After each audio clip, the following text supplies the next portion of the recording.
नमस्कार साथियों, मैं के शर्मा। आज सनातन के मुद्दे पर बात करने का मन हो रहा है। हम देख रहे हैं कि कुछ स्थानों पर, देश के कुछ स्थानों पर सनातन को समाप्त करने की बात करने वाले लोग आगे आ रहे हैं। तो ये सनातन को समाप्त करने की विचारधारा रखने वाले लोग बड़े आराम से सनातन के बारे में अपनी बात कह जाते हैं और उसके बाद उनका जो विरोध होना चाहिए, उनका बहिष्कार होना चाहिए, उनका बहिष्कार उस तरह से नहीं हो पाता है जिस प्रकार से सनातन का विरोध करने वालों का बहिष्कार होना चाहिए। उसका क्या कारण है? उसका एकमात्र कारण है कि सनातन धर्म, जिसे हिंदू धर्म कहा जाता है, हिंदू धर्म में जातिवाद का कीड़ा, जातिवाद, ये एक ऐसा कीड़ा है जो कि धीरे धीरे घुन की तरह से सनातन धर्म को, हिंदू धर्म को नुकसान पहुंचा रहा है। ये सनातन धर्म का कुछ कर नहीं पाएगा, कुछ नहीं कर पाएगा, लेकिन इसका जो कीड़ा है ये धीरे धीरे करके सनातन धर्म और हिंदू धर्म जो है उसे खाने की कोशिश कर रहा है। 5000 साल से, 7000 साल से, उससे पहले की परंपराएं हमारी सनातन धर्म की परंपराएं हैं।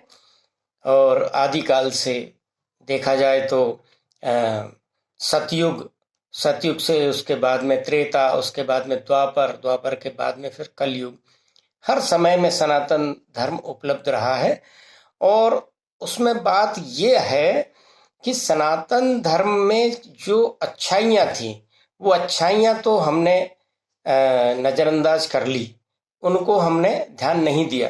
लेकिन हमारे लोगों ने पीढ़ी दर पीढ़ी सनातन धर्म के अंदर एक जो बाद में पनपी हुई जो कुरीतियां हैं, जो बुराइयां हैं, उन बुराइयों को अंगीकार कर लिया। अंगीकार करने का मतलब होता पूरे अंग पर उसको स्वीकार कर लिया। तो वो जो कुछ बुराइयां हैं उनमें से एक बुराई है जातिवाद। जातिवाद कैसा कि ब्राह्मण, क्षत्रिय, वैश्य, शूद्र, ये जो जातियों में जो विभाजित किया गया था उसका कुछ एक कारण था।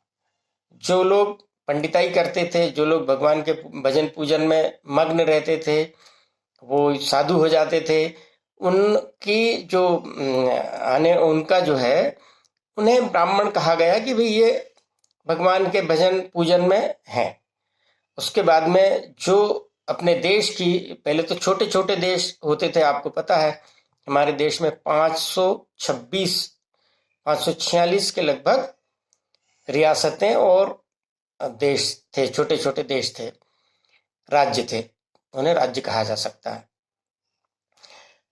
तो देश की और उनकी मतलब जो है सुरक्षा के लिए जो लोग होते थे वो क्षत्रिय होते थे, जो व्यापार करने वाले लोग होते थे वो वैश्य होते थे, और जो शूद्र जो शब्द कहा गया है वो सेवा करने वाला वर्ग है। कि अब सब अपना अपना काम करेंगे तो सेवा करने वाला कौन होगा? सेवा करने वाला वो शूद्र, उसे कहा गया।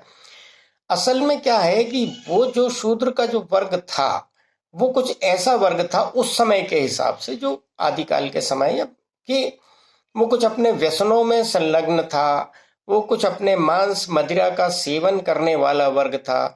तो क्योंकि हमारा सनातन धर्म शुद्धता को, पवित्रता को ज्यादा मानता है, इसलिए उस तरह के लोगों से थोड़ी सी दूरी बना करके रखी गई। अब मैं छोटी सी एक कल्पना आपको बताता हूं, आप इस कल्पना कीजिए। एक ब्राह्मण है जो कि अपने घर से निकल करके, नहा धो करके, स्नान करके और मंदिर की ओर जा रहे हैं। उनका उद्देश्य है स्नान करके और भगवान का, मंदिर का पूजन पाठ वगैरह करना और वहां से वापस आना।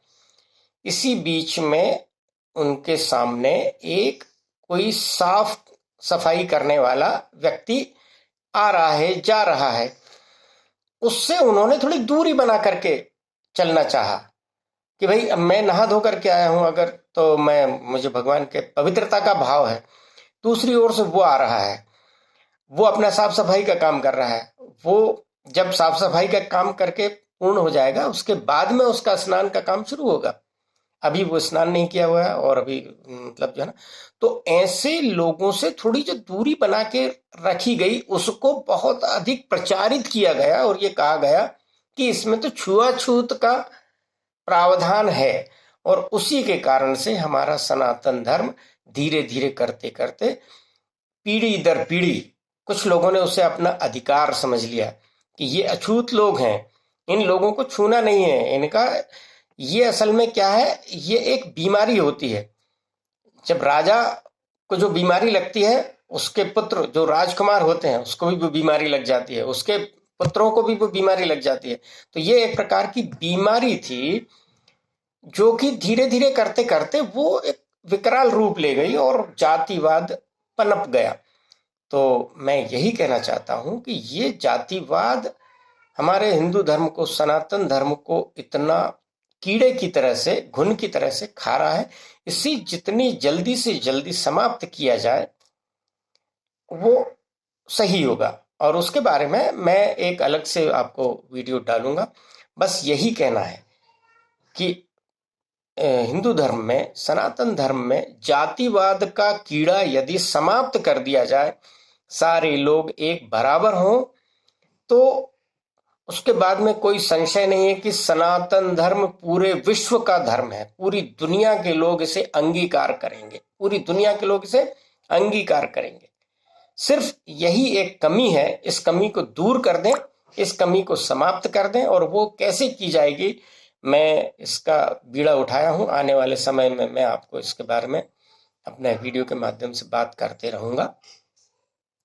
बहुत बहुत धन्यवाद।